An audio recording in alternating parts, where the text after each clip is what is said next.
செஞ்சாலும் தப்பு தப்பு தான் சொல்லலாம். இப்படி இந்தியாவுக்கான ஒரு பிளாக் டே இருக்கோ அது மாதிரி தமிழ்நாடுக்கான ஒரு பிளாக் டே அன்றைக்கி தான். திராவிட கட்சி தலைவர்கள் எல்லாம் ஐயா ஈவேராவையும் இருக்கட்டும் எல்லாரையும் எடுத்து தலைவர்களாக வச்சிங்க. ஆனால் தமிழ் தேசிய தலைவர்னு யாரை வச்சுருக்கீங்க இன்ன வரையும்? தமிழ் தேசிய தலைவர்களில் தமிழ் தேசிய தலைவர் மேதகவி பிரபாகரன் அவங்களும், முத்துராமலிங்க தேவர் அவர்களும், கியாபை விஸ்வநாதன் அவர்களும், ரெட்டமலை சீனிவாசன் அவர்களும், இந்த மாதிரி சொல்லிக்கிட்டே போகலாம்.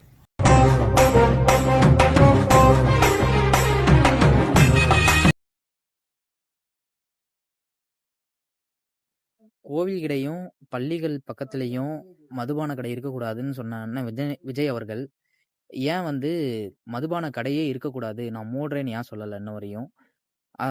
அது அரசாங்கம் நடத்தினா தவறு, தனியார் நடத்தினா தவறு இல்லையா? இந்த கேள்வி கேட்ட பதில் இருக்கா? யாரு செஞ்சாலும் தப்பு தப்பு தான். ஆடு மாடு மேய்த்தல் அரசு பணின்னு சொல்றவன பைத்தியக்காரன்னு சிரிக்கிற சமூகம் இது. ஆனா ஜோதிடர்களுக்கு அரசு வேலை. நாடு எதை நோக்கி நகருதுன்னு தெரியல, எங்களால புரிஞ்சுக்க முடியல. படிச்சவங்களுக்கே இவ்வளவு குழப்பல் இருக்கு அப்படின்னா பாமர மக்களுக்கு எவ்வளவு குழப்பம் இருக்கும்? மே 18 மாவீரர்கள் நாள். ஈக போர்ல உயிர் நீத்த போராளிகளின் நினைவு வேந்தல் நாள். இந்த நினைவு வேந்தல் நாள்ல தமிழர்களுக்கான ஒரு கருப்பு நாள்னு சொல்லலாம். இப்படி இந்தியாவுக்கான ஒரு பிளாக் டே இருக்கோ அது மாதிரி தமிழ்நாடுக்கான ஒரு பிளாக் டே அன்னைக்கு தான்.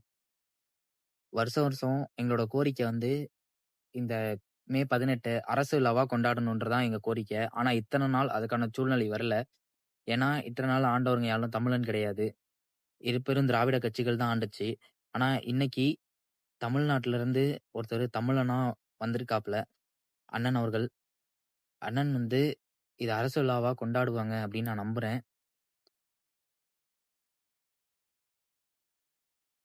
தாயை இழந்த தலைவன் போல நிக்கிற நாட்டுல நம்ம தொப்புள் கொடி உறவுகளை அப்படின்னு சொல்லி விஜயண்ணன் பிரச்சாரத்துல பேசினாங்க. அப்படிப்பட்ட விஜயண்ணன் இதை அரசு விழாவா எடுத்து கொண்டாடினா நல்லா இருக்கும்.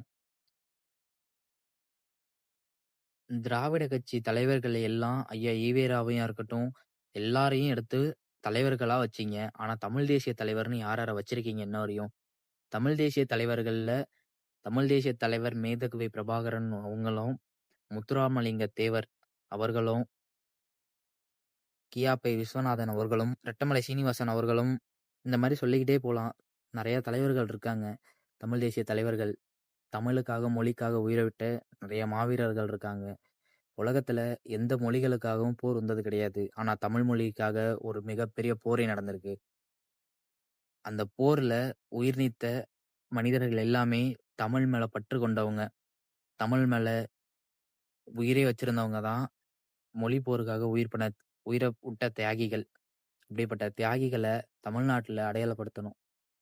தெருவுக்கு தெரு ஜெயலலிதா அம்மா சிலையும், கருணாநிதி ஐயா சிலையும், எம்ஜிஆர் ஐயா சிலையும் இதுதான் இருக்கே தவிர தமிழர்களோட சிலை எங்கேயுமே இல்லை. நம்ம ஐயா கர்ம வீரர் காமராஜரோட சிலையே அங்கங்க தான் இருக்கே தவிர எல்லா ஊர்கள்லயும் அந்த சிலை இல்லை. நம்ம தமிழ் தேசிய தலைவர்களுக்கு ஒரு சிலை வைங்க. நாளைய வர இளைய தலைமுறை பிள்ளைகள் அதை பத்தி தெரிஞ்சுக்கிட்டோம், அதை என்னன்னு புரிஞ்சுக்கிட்டோம். அவங்களுக்கும் ஒரு நல்ல புரிதலை ஏற்படுத்துற விதமா இது இருக்கும்.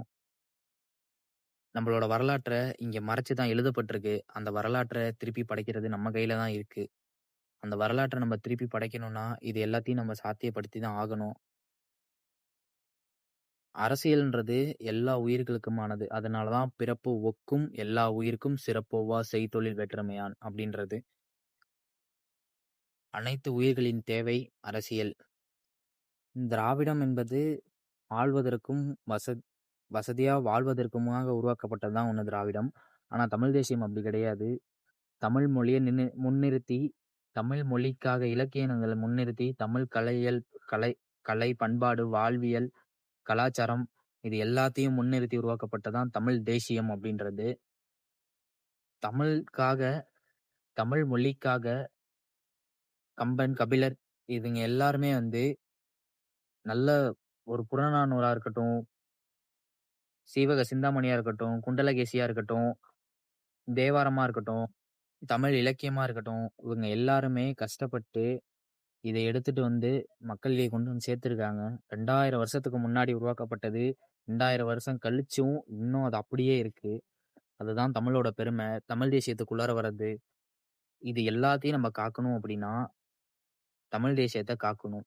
இல்லன்னா வரலாறு அழிஞ்சு போயிரும். வரலாறு அழிஞ்சுச்சுன்னா, மொழி அழிஞ்சு போயிரும். மொழி அழிஞ்சுச்சுன்னா, இனம் அழிஞ்சிரும்.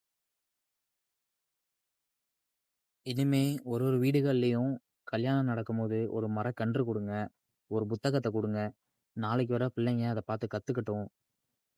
அந்த கல்யாணம் பண்ணும்போது அது குடுக்குற மரக்கன்று வந்து வளர்த்தாங்கன்னா, அவங்களுக்கு ஒரு பேர் வாங்கி குடுக்கும். யார் குடுத்தாங்கன்றத அவங்களுக்கு ஞாபகப்படுத்திக்கிட்டே இருக்கும். வளர்ந்தா அவங்களுக்கும் காய் தரும், நிழல் தரும். அவங்களுக்கான சுத்தமான சுகாதாரமான காற்ற தரும். எல்லாரும் ஒரு கல்யாணத்துக்கு போனீங்க அப்டின்னா, முடிஞ்ச அளவுக்கு ஒரு மரக்கன்று வாங்கிட்டு போய் குடுங்க. அல்லது ஒரு புத்தகத்த வாங்கிட்டு போய் குடுங்க. தமிழ் தாய் வாழ்க! தலைவர் பிரபாகரன் வாழ்க! நாம் தமிழர்! நன்றி, வணக்கம்.